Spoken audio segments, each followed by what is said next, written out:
અભિવાદન. શ્રી અમર ભટ્ટની કલા સાધનાનું અભિવાદન.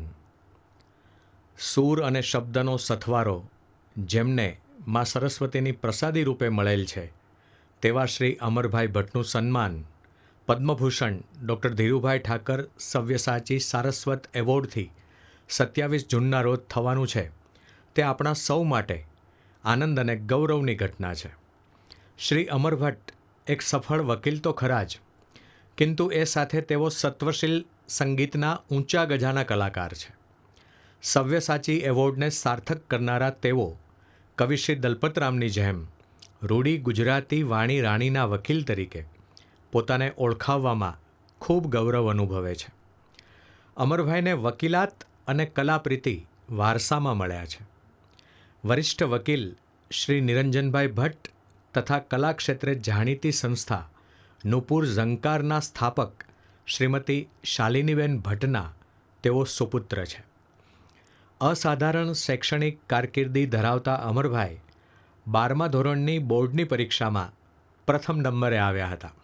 અમદાવાદની લો કોલેજમાં અભ્યાસ કર્યો અને એ સમયે સુવર્ણચંદ્રક મેળવ્યા બાદ એમણે માસ્ટર ઓફ લોની પદવી વિશ્વવિખ્યાત એવી કોલંબિયા યુનિવર્સિટીમાંથી પ્રાપ્ત કરી. વકીલાતના વ્યવસાય સાથે તેઓ આ ક્ષેત્રના વિદ્યાર્થીઓને ભણાવવાનું કામ પણ 1990થી કરી રહ્યા છે.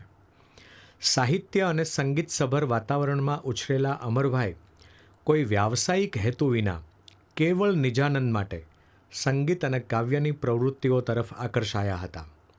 શાસ્ત્રીય સંગીતની પ્રારંભિક તાલીમ તેમણે પંડિત કૃષ્ણકાંત પરીખ તથા ઉસ્તાદ ગુલામ અહેમદ ખાન પાસેથી મેળવી. શ્રી રાસબિહારી દેસાઈના તેઓ પ્રિય શિષ્ય રહ્યા છે. 2008માં અમરભાઈનો વિશ્વકોશ સાથેનો સક્રિય નાતો બંધાયો. વિશ્વકોશની વિનંતીને માન આપીને તેઓએ કવિશ્રી ચંદ્રકાંત શેઠ લિખિત વિશ્વકોશ ગાન વેદની ઋચાઓ જે રાગમાં ગવાય છે તેવા બૈરાગી રાગનો આધાર લઈ સ્વરબદ્ધ કર્યું. એટલું જ નહીં પણ તેમણે પોતાના અવાજમાં ધ્વનિ મુદ્રિત પણ કરી આપ્યું. આ 2 નમૂન ગીત સંસ્થાકીય ગીતોમાં શ્રેષ્ઠ ગણી શકાય તેવું છે. પૂજ્ય ધીરુભાઈની પ્રેરણાથી અને મુરબ્બી શ્રી કુમારપાળભાઈના પ્રયત્નોથી 2 જાન્યુઆરી 2010માં વિશ્વકોશ લલિત કલા કેન્દ્ર અને તેની શાખા કાવ્ય સંગીત શ્રેણીનો શુભારંભ થયો. કોઈક દિવ્ય પળે થયેલા આ મંગલ પ્રારંભના સમયથી જ કાવ્યતત્વ અને કલાતત્વ સાથે સમાધાન કર્યા વિના ઊંચી ગુણવત્તા સાથે કવિના શબ્દને અને કાવ્યના અર્થને વધુ ઉજળા કરી રજૂ કરનારા કલાકાર શ્રી અમરભાઈ ભટ્ટના સાથ અને માર્ગદર્શન મળ્યા. કાવ્ય સંગીત શ્રેણીનો પ્રારંભ રમેશ પારેખના કાવ્યોથી થયો. ત્યારબાદ આ શ્રેણી અંતર્ગત તેમના લગભગ 70 જેટલા કાર્યક્રમો થયા. આપણી ભાષાના લગભગ બધા જ ખ્યાતનામ કવિઓના કાવ્યોનું ગાયન અને પઠન વિશ્વકોશના ખીચોખીચ ભરાયેલા સભાગૃહમાં એમણે પ્રસ્તુત કર્યું. કાવ્ય સંગીતને આર્ટ સોંગ કહેતા તેઓ કહે છે, કવિતાનું સંગીતસભર અર્થઘટન હોઈ શકે એવી મારી શ્રદ્ધાને કાવ્ય સંગીત શ્રેણીમાંથી સમર્થન મળ્યું. વિશ્વકોશના પ્રત્યેક કાર્યક્રમ પ્રત્યે તેઓ કવિ અને કવિતાના ઊંડા અભ્યાસ સાથે નવા સ્વરાંકનો તૈયાર કરે છે.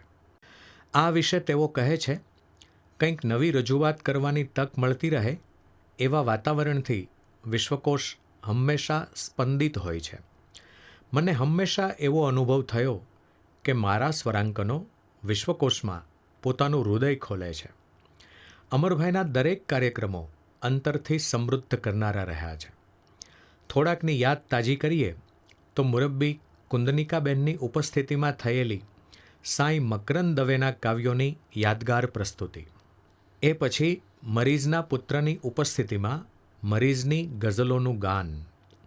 એ કાર્યક્રમ માટે મરીઝના પુત્ર આવ્યા હતા અને મરીઝની હસ્તલિખિત ડાયરી અમરભાઈના સૂચનથી વિશ્વકોશ આર્કાઇવ્સ માટે એમણે આપી હતી. એ એક અવિસ્મરણીય ઘટના ગણાય.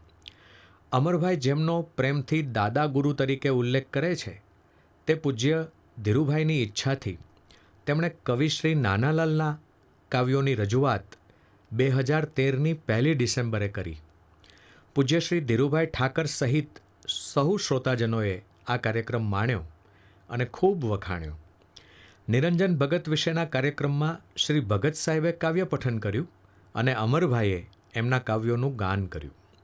જાણે કવિના શબ્દ પર સ્વરનો અભિષેક થયો. વિશેષ તો કાવ્યગાનનો આ કાર્યક્રમ ભગત સાહેબને પણ ખૂબ પસંદ પડ્યો હતો. અમરભાઈ કહે છે, કવિના શબ્દનું પોતાનું અંતર્ગત સંગીત હોય છે જ. તેથી ગવાયેલ શબ્દમાં કવિના છપાયેલ કે બોલાયેલ શબ્દ કરતાં કંઈક વિશેષનો ઉમેરો થાય એ જરૂરી છે.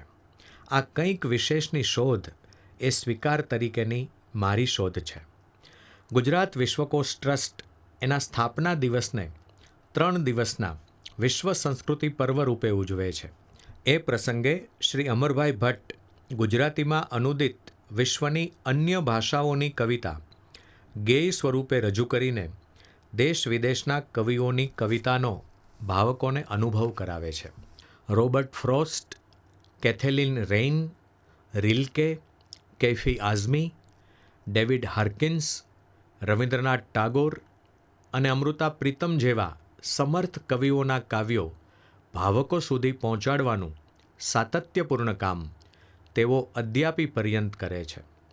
કવિની કવિતાનું આવું આદાન પ્રદાન ક્વચિત જ શ્રોતાઓને સાંભળવા મળતું હોય છે. તેમણે પૂરી જ્ઞાન સજ્જતાની સાથે પોતીકી શૈલીમાં કવિ અને કાવ્યોની વિશેષતાઓ બતાવી કવિતાના ઊંડાણો અને ઊંચાઈઓનો ભાવકોને અનુભવ અને આસ્વાદ કરાવ્યો છે. આ સાથે તેઓ સમાંતર ભાવ વ્યક્ત કરતા જુદા જુદા કવિઓ અને એમના કાવ્યોના સંદર્ભો આપી સરસ રજૂઆત કરે છે. બધું તેની સ્મૃતિમાં સંગ્રહાયેલું હોય છે. એમનું કાવ્ય પઠન પણ કાવ્ય ગાન જેટલું જ રસપ્રદ બની રહેતું હોય છે. તેઓની આવી પ્રસ્તુતિઓ ઉચ્ચ કક્ષાના ચિત્તરંજનની સાથે હૃદયરંજન પણ કરે છે. અમરભાઈની નિસ્બત સાચું સંગીત પીરસવાની સાથે કાવ્યના ભાવ સુધી પહોંચીને એ ભાવ ભાવક સુધી પહોંચે તેની રહી છે. તેઓ કહે છે, મારી પ્રસ્તુતિઓ સાંભળીને શ્રોતાઓને ફરી ફરી કાવ્યો સાંભળવાનું અને વાંચવાનું મન થાય તેવું થવું જોઈએ. તેમની રજૂઆતોનું શૈક્ષણિક મૂલ્ય પણ છે. વિશ્વકોશના મુખપત્ર વિશ્વવિહાર માટે તેમણે કાનનો રિયાઝ નામથી 12 લેખોની એક લેખમાળા પણ લખી છે. તેઓએ બુદ્ધિપ્રકાશ અને સ્વર સેતુ માટે પણ લેખમાળાઓ લખી છે. ગુજરાત હાઈકોર્ટ દ્વારા પ્રકાશિત જન સમસ્ત અને કાયદો એવા નામે અનુવાદિત એક કાયદાકીય પુસ્તકના પણ તેઓ સંપાદક છે, જેમાં રોજબરોજની જિંદગીમાં કામ આવે એવા 35 જેટલા કાયદાઓની ખૂબ સરળ ભાષામાં સમજૂતી છે. અમરભાઈનો માતૃભાષા પ્રેમ અને તેમના વકીલ તરીકેના પાસાનો એક ઉલ્લેખ અહીં કરું છું. ગુજરાતમાંની ગમે તે માધ્યમની ગમે તે બોર્ડ સાથે જોડાણ ધરાવતી શાળાઓમાં પ્રાથમિક શિક્ષણ સુધી ગુજરાતી વિષય તરીકે ફરજિયાત ભણાવાય તે માટે પીલમાં વકીલ તરીકેની સક્રિય રજૂઆતો તેમણે કરી હતી.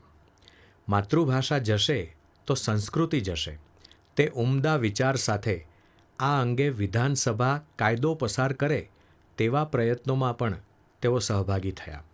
2023માં રૂડી ગુજરાતી વાણી રાણીના વકીલ અમરભાઈ તથા અન્ય મિત્રોને સફળતા મળી અને કાયદો પણ થયો. સંગીત અને સાહિત્યના ઉપાસક અમરભાઈને 2014માં અનુષ્ઠાન કાવ્ય સંગીત પર્વમાં પૂજ્ય શ્રી મોરારી બાપુના હસ્તે રાસબિહારી સન્માન પ્રાપ્ત થયું છે. 2015માં વડોદરામાં ત્રિવેણી સન્માનથી પણ તેઓ સન્માનિત થયા છે. અમરભાઈના પત્ની વિરાજબેન હિન્દુસ્તાની કંઠ્ય શાસ્ત્રીય સંગીતમાં જાણીતું નામ છે. બંને દ્વારા સ્થાપિત અગસ્ત્ય ફાઉન્ડેશનના ઉપક્રમે 2009થી વિશ્વકોશમાં દર વર્ષે શાસ્ત્રીય સંગીતના ટોચના કલાકારો દ્વારા સંગીતની પ્રસ્તુતિ થાય છે. સંગીત પ્રેમીઓ માટે આ એક લ્હાવો બને છે. આ ફાઉન્ડેશન દ્વારા શ્રી અમર ભટ્ટના સ્વરાંકનોમાં 15 આલ્બમ પ્રગટ થયા છે. ભાવકને ભીતરથી અજવાળનારા આ આલ્બમ છે, જેમાંના કેટલાકનું અનાવરણ વિશ્વકોશમાં થયેલું છે. અમરભાઈના માતા પિતા શ્રી નિરંજનભાઈ અને શાલિનીબેન, જેઓ વિશ્વકોશમાં યોજાતા અમરભાઈના દરેક કાર્યક્રમમાં અચૂક હાજર રહેતા, તેની સ્મૃતિ મારા ચિત્તમાં આજે પણ અકબંધ છે. શાંત, સૌમ્ય, ગરિમાપૂર્ણ વ્યક્તિત્વવાળા બંનેને પ્રિય પુત્ર માટે સ્વાભાવિક રીતે જ ઘણું ગૌરવ. અમરભાઈ કહે છે, વિશ્વકોશ એ મારા જેવા નિજાનંદી કલાકાર માટે કલાની ઉપાસના અને પ્રયોગો કરવાનું ઘર છે. એવી મહેફિલનું સ્થળ છે જ્યાં સામેથી કલાની રજૂઆત કરવાનું મન થાય અને શ્રેષ્ઠતમ પ્રસ્તુતિ કરવાની પ્રેરણા મળે. જેઓએ સામાની ફરમાઈશ પ્રમાણે નહીં, પણ માત્ર અંતરના ઈમાનને સાંભળીને સ્વરબદ્ધ કર્યું છે, ગાયું છે, રજૂ કર્યું છે, આવા આ સત્વશીલ નિજાનંદી કલાકારને એમની કર્તવ્યનિષ્ઠા, કાવ્ય સાધના અને જીવન સાધનાને પોંખતા વિશ્વભરમાં ફેલાયેલા એમના કાવ્ય સંગીતના ચાહકોને અપાર આનંદનો અનુભવ થશે જ થશે. વિશ્વકોશ ટ્રસ્ટ આ કલા સાધકને પદ્મભૂષણ ડૉક્ટર ધીરુભાઈ ઠાકર સવ્યસાચી સારસ્વત એવોર્ડ અર્પણ કરીને અંતરના આનંદ સાથે ધન્યતાનો ભાવ અનુભવે છે. હિના શુક્લા.